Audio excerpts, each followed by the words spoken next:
안녕하세요. 여름의 시작입니다.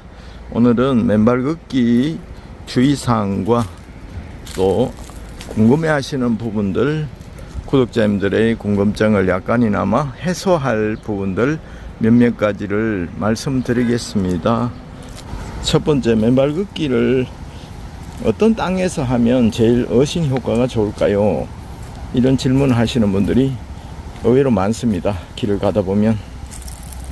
첫 번째, 어싱의 기준으로, 접지의 기준으로 하시면 바다에 있는 바닷가 모래사장이 제일 좋습니다.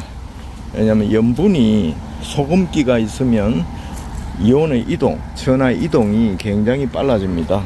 왜 그것이 중요하나 하면 우리 몸의 저항치를 낮춰줍니다. 피부와 이 땅과 접촉할 때 피부로 저항이 많으면 저항이 거세다 이런 건 잘 흐르지 못한다는 것이잖아요. 그래서 저항치를 낮추는 것이 가장 좋습니다. 그래서 소금과 염분이 있으면 자유전자의 이동이, 저항이 아주 줄여지기 때문에 몸 안으로 잘 이렇게 흘러 들어오게 됩니다.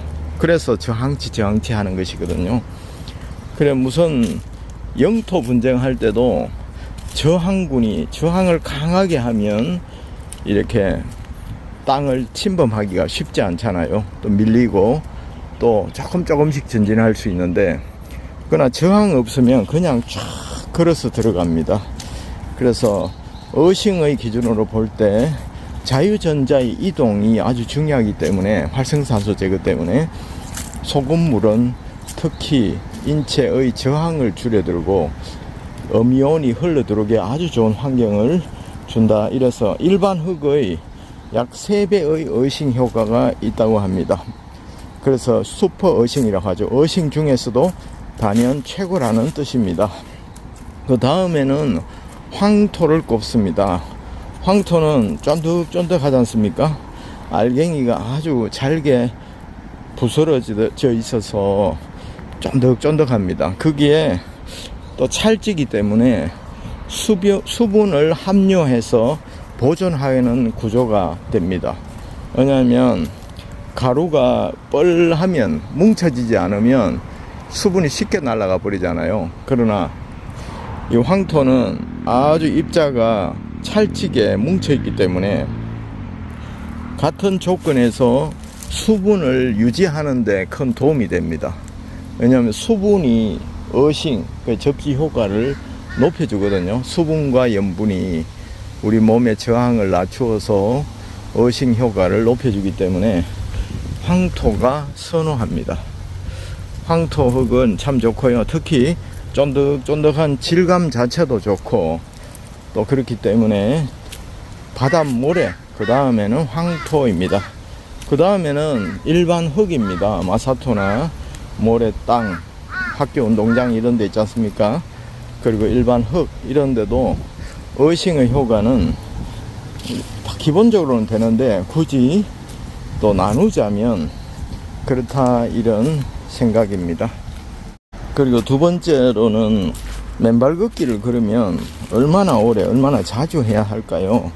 이런 질문도 많이 받는데요. 많이 할수록 좋습니다. 그리고 오래 할수록 좋습니다. 물론 이것은 발이 특수한 질환이 있거나 신체나 기온이나 환경에 따라 조금씩 다르지만요, 제가 지금까지 말씀드리는 것은 일반적인 상황에서 맨발 걷기를 몇 시간, 얼마나 자주 해야 할까요? 이런 질문을 많이 받습니다. 그럴 경우에는 많이 할수록 좋습니다. 오래 할수록, 맨발 걷기는 속도가 아니라 시간이라 하잖아요. 우리 몸에 활성산소가 제거되는 것은 물론 접지하는 시간이 굉장히 중요하고요. 맨발 걷기의 효과 중에 활성산소 제거만 있는 것이 아닙니다. 이 발로 이렇게 디디고 다니는 동안에 스프링 효과처럼 발바닥 아치가 작동을 하면서 딱딱한 근골격계를 부드럽게 해줍니다. 신발을 신고 그러면 턱턱턱 하면서 근골격계, 특히 족저근막에 상당한 무리를 줍니다. 오히려 신발을 신고 걸을 때 또 주의 없이 걸으면 근골격계, 특히 이제 경추까지 위에서 턱턱턱 충격을 받아서 더 굳어지고 딱딱해집니다. 하지만 이 발바닥으로 맨발로 이렇게 땅을 디디고 그러면 발바닥에 아치가 있기 때문에 스프링 효과처럼 동맥이 열렸다 닫혔다 하고 근골격계가 왔다 갔다 수축과 이완을 하면서 발바닥만 강화되고 좋아지는 것이 아니라 연결된 모든 근골격계가 부드러워지고 말랑말랑해집니다. 그래서 만성 통증이 있으시거나 요통, 허리 협착증, 디스크 이런 질환을 호소하는 분들도 아이고 맨발로 걸으면 오히려 충격이 가해져서 많이 아프지 않나요? 이렇게 질문하시는데요. 그렇지 않습니다. 그런 분들은 좋은 땅에서 천천히 중심을 잡고 걸으시면 이 발바닥 아치가 작동을 하면서 혈액순환을 촉진하고 또 근골격계가 말랑말랑해져서 오히려 신경을 사고 있는 근육과 조직들이 부드러워지기 때문에 통증이 훨씬 경감되는 것을 느낄 수가 있을 겁니다. 예, 까치 소리가 아주 청아하게 들리네요. 자, 맨발 걷기를 가능하면 오래 하는 게 좋습니다. 일반적인 경우에 말입니다. 물론 시간이 여의치 않는 분들은 틈틈이 쪼개서 하시기 바랍니다. 저 같은 경우에도 아침에 출근해서 잠깐 하기도 하고, 출근하는 길에 또 점심시간에 잠깐 하고, 퇴근길에 한 20분이나 잠깐 하고, 또 일과를 마치고 10시 되어서 잠깐 하고, 그래서 합계를 따지면 1시간 반 이상은 매일 합니다. 그래서 몸이 굉장히 또 건강하게 유지가 되고 있는 비결 중에 하나거든요. 그래서 다른 것은 과유불급이라 해서 도가 넘치면 해롭다 이런 것도, 보약도 많이 먹으면 해롭잖아요. 그렇죠. 맨발 걷기는 어싱 효과만 나타나는 것이 아니라 맨발 걷기를 효과 중에서 지압 효과, 발바닥 아치 효과, 발가락 효과, 어싱, 접지 효과 이런 다양한 효과가 동시에 일어나는 것이기 때문에 하루 3회 3시간 이상 하는 것이 가장 이상적입니다. 밥을 하루에 3끼 먹듯이 우리 몸에 끊임없이 활성산소가 일어나는데 한 8시간 간격으로 한 번씩 밥을 먹는 것처럼 우리 몸도 또 정전기도 배출하고 몸의 활성산소도 제거해서 항염증, 항산화, 항노화 효과를 하시면 좋겠다 싶습니다. 특히 이런 땅이 참 좋습니다. 저는 개인적으로 갖가지 진료들이 널브러져 있는 이런 땅에는 천천히 걸으셔야 됩니다. 급하게 가면 찔릴 수 있기 때문에. 그러나 속도를 줄이면 안전해집니다. 그러나 안전한 땅이라도 속도를 높이다 보면 발가락이 부딪히고 또 다치고 그런 경우가 있거든요. 또 길이 안개가 끼실 때는 천천히 속도를 줄이듯이 이 맨발 걷기는 다치는 분들을 보면 급하게 하십니다. 그래서 근골격계에 무리가 오시는 경우가 있는데요. 천천히 속도를 줄이면 아무리 험난한 도로도 안전하게 목적지로 갈 수 있는 것처럼 그렇게 생각을 하시기 바라겠습니다. 이 맨발로 걸을 때 식사는 어떻게 합니까? 이런 질문도 많이 하는데요. 저는 단백질 섭취를 아주 중요하게 생각합니다. 이 근골격계의 움직임이 굉장히 활발해지기 때문에 운동 효과가 근골격계에 미치는 또 혈액순환 효과나 이런 것들이 에너지가 굉장히 많이 소비됩니다. 그래서 몸도 열도 나고 따뜻해지고 하면서 보일러 연소가 활활 엔진이 타듯이 우리 몸에 연소 작용이 원활하기 때문에 단백질, 닭가슴살은 아니더라도 지방이나 이런 거 말고 단백질 위주로 섭취를 운동 후에나 잠깐 해주시면 좋겠습니다. 저는 아주 값싼 냉동 닭가슴살을 소포장된 거를 해서 한 번씩 먹곤 합니다. 그냥 소금에 찍어 먹어도 되고요. 김치에 얹어 먹어도 되니까 아주 담백하게 근육을 보강해 주시면 됩니다. 왜냐하면 운동을 하고 단백질 섭취 안 하면 근육이 오히려 소실이 된다고 합니다. 왜냐면 영양원이 들어오지 않으니까요. 그리고 신선한 채소나 과일, 적당량의 과일이 아주 좋습니다. 과일이나 채소에는 우리 어싱 효과가 있습니다. 전자를 품고 있습니다. 동물성과 달리 식물성에는 채소나 야채나 과일 이런 데는 또 어싱 효과와 거의 비슷한 효과를 내는 것이 있습니다. 활성산소 제거 효과도 있고요. ATP 생성 효과도 있고, 우리 몸에 또 전자를 또 받아들일 수 있는 음식이 되겠습니다. 그래서 그걸 뭐 가리지 않고 드시되 밥이나 살이나 이런 탄수화물 양은 상대적으로 줄이시고, 또 신선한 야채나 과일이나 단백질 섭취는 조금 늘리시면 좋지 않겠나 싶습니다. 그리고 좀 짜게 드시는 분들이 있는데요. 우리 한국인들은 특히 위장병이, 위암이나 이런 게 참 많잖아요. 그리고 위상 과다로 역류성 식도염이나 이런 것들이 참 많은데요. 그것이 다 식습관 때문에 그렇고, 또 폭식하는 습관이 많기 때문이고, 그리고 스트레스를 워낙 잘 받는 또 민족성을 가지고 있습니다. 그래서 작은 일에도 고민하고 걱정하고, 또 외국의 경우에는 암에 걸려도 그렇게 통곡하고 우는 사람들이 없답니다. 그냥 만성 감기나 만성 고혈압처럼, 만성 당뇨처럼 그렇게 생각을 한다고 하는데, 우리나라 한국 사람들은 또 그렇지 않은 부분도 있다고 김의신 박사님이 그렇게 이야기하시더라고요. 실제로 그런 것 같습니다. 그러나 오히려 암이나 이런 것들이 걸렸을 때 불치병이다 하고 절망이 먼저 마음에 와버리면 행동 자체가 다 위축이 됩니다. 운동도 줄이고요, 음식 섭취도 줄입니다. 왜냐하면 스트레스를 받으면 위나 내분비계의 활동이 위축이 되기 때문이거든요. 그리고 장의 연동운동도 뇌에서 스트레스를 받으면 위축이 돼서 소화도 안 되고 막 토하고 이런 경우도 참 많습니다.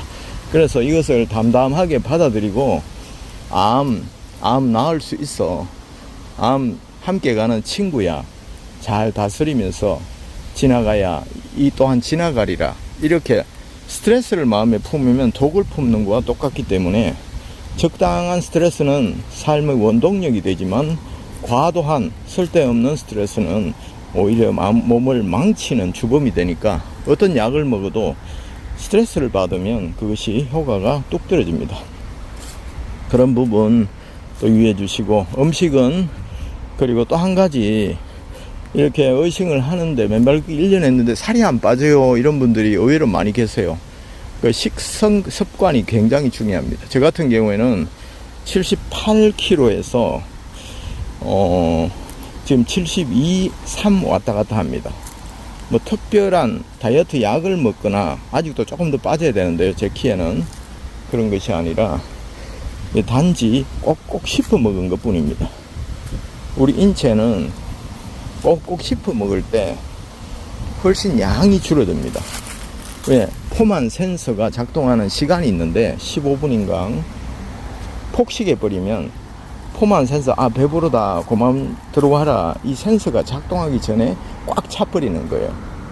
그래서 많이 먹게 되는 겁니다. 먹고 나면 씩씩거리면서 배가 불룩해져서 숨쉬기도 어려울 지경. 특히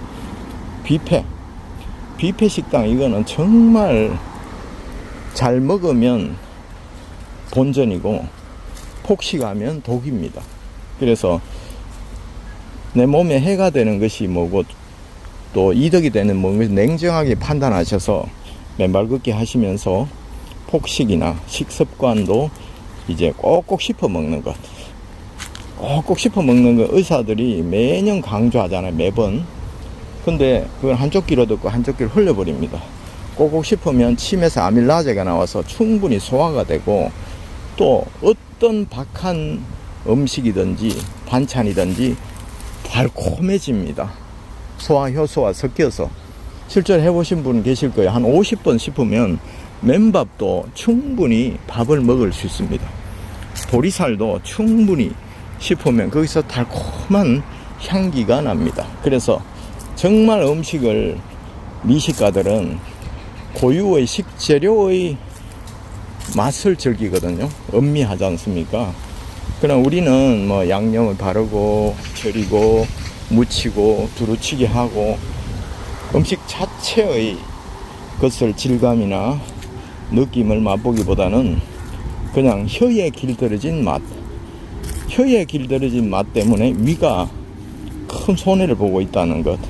위와 혀는 원수지간이라는 거, 여러분 그거는 기본적으로 아실 텐데 실제로 보기 좋고 향기 좋고 입에 땡기는 것을 먹는 것은 어쩔 수가 없습니다. 하지만 혀와 위는 원수지간이라는 거 아시고, 또 모든 밥을 맛있게 하는 것은 적게 먹을 때, 약간 배가 고플 때, 그때 식사를 하는 게 중요하고요.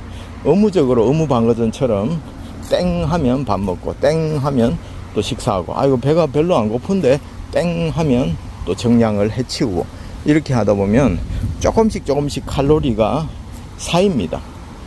에너지가 들어온 만큼 소비가 되면 그냥 평균은 보통은 되는데 1g, 2g 쌓이면서 1칼로리, 10칼로리, 100칼로리가 쌓이면서 이제 뱃살이 나오고 또 지방간이 생기고 또 당뇨가 생기고 혈압이 높아지고, 그래서 내장 지방이 생기고 이러는 것입니다.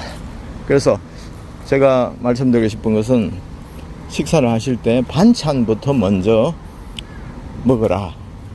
그러면 간이 얼마나 됐는지 알 수가 있습니다. 밥을 먼저 넣고 반찬을 넣으면 다 싱거워 보입니다. 그래서 자꾸 짜게 드시는 거거든요.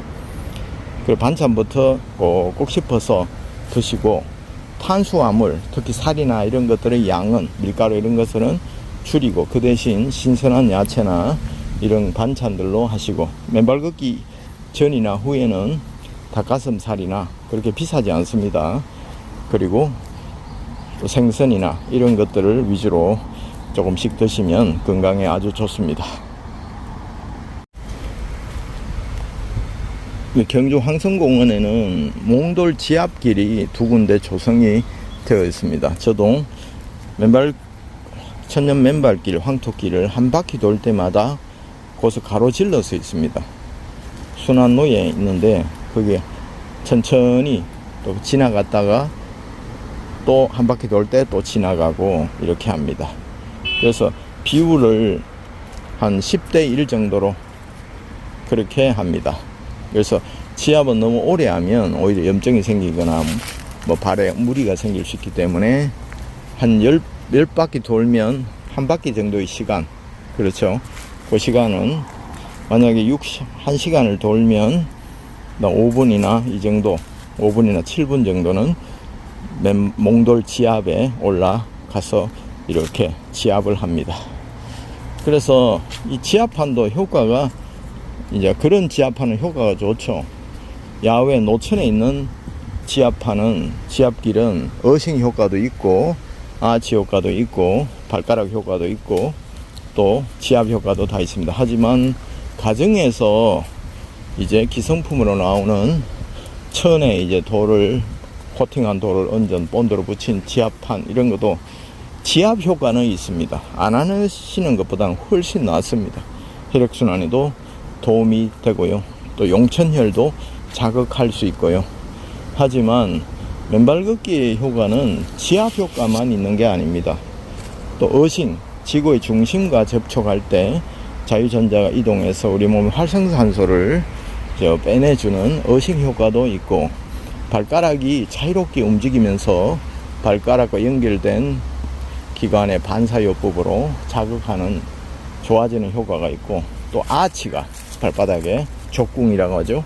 이 아치가 발을 뗐다가 디뎠다 하면서 발등에 있는 동맥이 닫혔다 열렸다 하면서 혈액순환을 활성화하고 펌핑을 시키는 효과가 있습니다. 그리고 아치가 왔다 갔다 하는 동안에 우리 몸에 있는 근골격계가 부드럽게 풀어지는 효과를 누릴 수가 있기 때문에 야외에서, 실외에서, 흙에서 하는 맨발 걷기와는 비교할 수 없는 아주 기본적인 효과밖에 없다고 할 수 있겠죠. 하지만 가정에서 안 하시는 것보다는 훨씬 나으니까요. 가정에서 거실에서도 슬리퍼 신고 양말 신고 또 카페트 위에서 그래 사는 삶보다 또 맨발로 그 위에 지압판 위에 서서 지압하면 혈액순환이나 반사요법은 충분히 가능하니까 그거는 짜투리 시간에 그렇게 하시고, 그것으로 어싱을 대신한다, 맨발 걷기 효과를 대신한다, 이렇게는 생각하지 마시기를 바라겠습니다. 예, 어싱 지팡이는 효과가 있을까요? 어싱 지압판도 있고 실내에서 어싱 패드도 있잖아요. 예, 그것은 보조적인 기구로 사용하시기 바랍니다. 저 같은 경우에는 지팡이를 가끔씩 합니다. 어싱 스틱을 사용하는데요. 어떨 때 효과가 있느냐 하면 효과를 극대화하고 싶을 때, 그리고 또 몸의 균형을 잘 맞추지 못하는, 또 건강하지 못한 또 분들이나 노약자들, 이런 분들은 뭔가 의지할 것이 필요하잖아요. 그럴 때 맨발로 걸으시면서 보조적으로 손으로 어싱 지팡이나 어싱 를 잡고 걸으시는 것을 제가 권고를 합니다. 신발을 신고 그 대신에 맨발 지팡이 잡으십시오, 이렇게 하지는 않거든요. 그렇기 때문에 상체와 하체에 동시에 정전기가 제거가 되고 어싱의 효과를 누리고, 또 신체의 또 낙상이나 넘어짐이나 미끄러짐을 어느 정도 막아주는, 방어해주는 효과이기 때문에 어싱 지팡이를 사용합니다. 물론 어싱 지팡이도 어싱은 됩니다. 그러나 어싱 하나만을 노리고 신발을 신고 어싱 지팡이를 걸으시는 것은 저는 그렇게 추천하지 않습니다. 맨발 걷기 효과가 발바닥 아치 효과, 또 지압 효과, 발가락 효과, 그리고 접지 효과, 여러 가지가 있잖아요. 그 중에서 어싱 효과만을 두고 어싱 지팡이를 잡으시는 것은 자제해 주시고, 맨발로 걸으시면서 더 추가적인 또 균형도 잡고 상체로도 어싱을 하면서 어싱 효과를 높이는데 초점을 맞추어서 사용하는 것은 저는 적극 권장을 드립니다. 어싱 효과는 그냥 콘크리트 위에 뭐 다라이 이런 거 있잖아요. 큰 통에 황토를 담아 놓고 그 위에 하면 안 되냐, 이렇게 하지만 그것은 어싱은 되지 않습니다. 물론 지압 효과나 발바닥 아치 효과나 발가락 효과는 충분히 되지만 지구의 중심, 땅과 직접 그 진동이 연결되고 자유전자가 흘러 들어오는, 지구는 거대한 배터리거든요. 그 진동도 우리는 느낄 수 없지만 실제로 고유 진동 주파수가 있습니다. 뇌파와 심장파와 똑같은 지구의 주파수가 있거든요. 그래서 그런 모든 것이 우리가 감지를 못하지만 지구와 접촉해 있을 때 나타나는 효과가 정말 많거든요.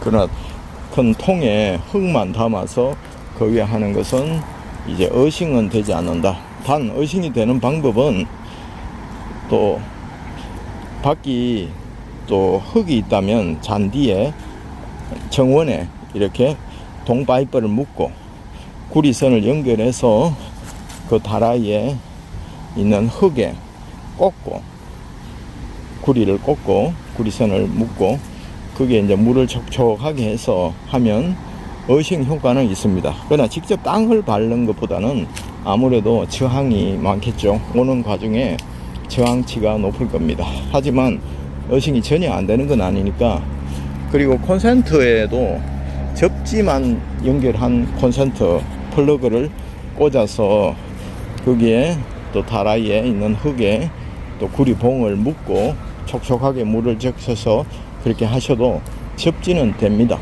하지만 이 자연에서 하는 어싱 효과와는 저항치가 또 높다는 거 여러분 기억하시고, 꼭 10분을 하시더라도 주변 산책로나 학교 운동장이나 이런 공원 이런 데를 찾아서 또 하시면 좋겠습니다. 시선을 한 2m 정도, 1, 2m 앞을 보고 천천히 걸으셔야 합니다. 왜냐하면 발에 특히 여름이나 이런 데는 파충류가 있을 수 있잖아요.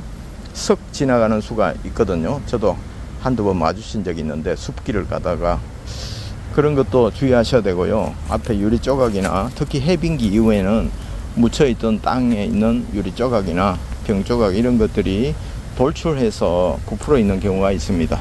그리고 또 예리한 어떤 돌이나 또 찔리기 쉬운 빰송이나 이런 것들도 있을 수 있으니까 한 1, 2m를 전방을 주시하면서 천천히 걸으셔야 합니다. 그리고 나선 풀숲은 절대로 들어가지 마십시오.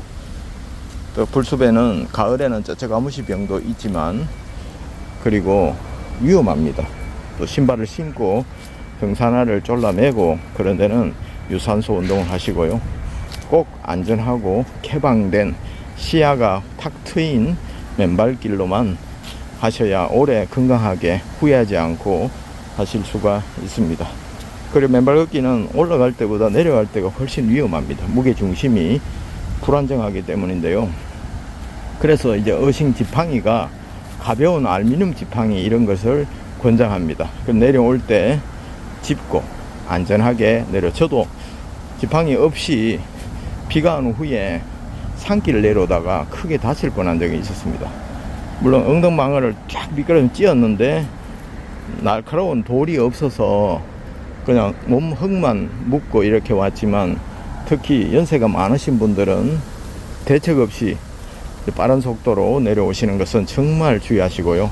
비가 올 때 혼자 맨발로 어르신들은 연세가 많거나 특히 골다공증이 있으시거나 이런 분들은 각별히 주의하시고 건강해도 사고는 한순간입니다. 최대한 안전하게 그럴 때는 어싱 지팡이나 이런 것들 짚고 가셔도 너무 좋겠습니다. 그리고 세족을 깨끗이 하셔야 됩니다. 무좀이 도로 생겼어요 이런 분들이 있는데요. 아이고 맨발 걷기 하니까 좋은 땅의 박테리아 때문에 무좀균이 다 사라졌어요. 이러다가 어느 날 또 생겼어요 이런 분이 있는데 그분은 맨발 걷기에 무좀 있는 사람들이 많이 밟아서 옮는 것이 절대로 아닙니다. 자연은 정화 능력이 엄청나거든요.